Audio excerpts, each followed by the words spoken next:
Hello and welcome to my first webpage. So today you're going to learn some basic tags that you can use with HTML5.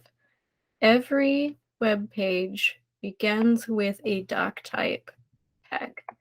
So what this does is tell the browser or window that is trying to interpret your hypertext markup language exactly what version of HTML you're using.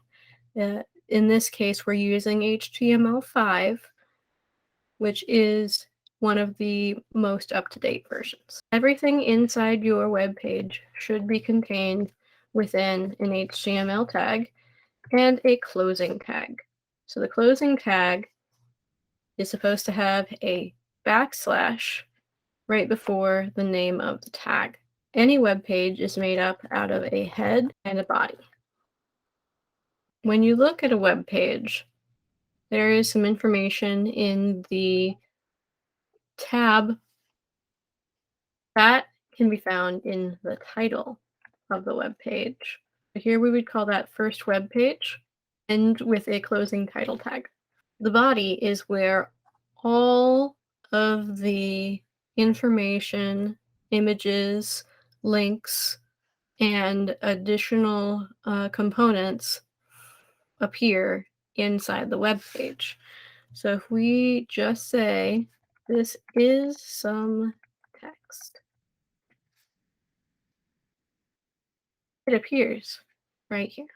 You don't need to have any additional tags inside the body for text to show up, but sometimes it can be beneficial. This is a paragraph. When we run it, it puts space before and after the text that is within the P tag. We add in a BR tag, it creates a break. That is a line break that puts an enter key or a return in between is and some. Some tags require attributes. For instance, this is a link, ends with a \A, but then we need to go back to this opening tag and add in an attribute called href. Href should have no spaces between the name of that tag, the equals, and the set of quotation marks that come after it.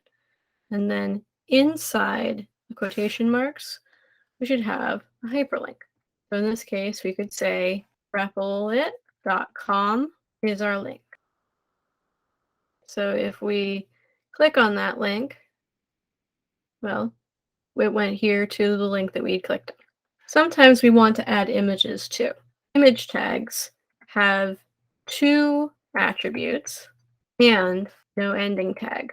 So because they have no ending tag, we put the backslash all the way at the end of the opening tag, and we do not add a closing tag. So the image itself is going to have a source tag, which should have, again, no spaces in between the end of source, the equals, or the quotation marks. It should also have an alt tag.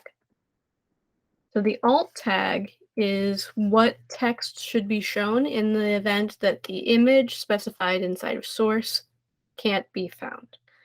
So in this case, we're going to say that the alt tag is Dr. Gorgon.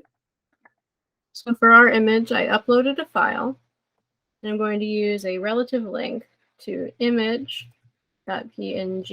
And when we run it, you see a picture of me. That is all for this video.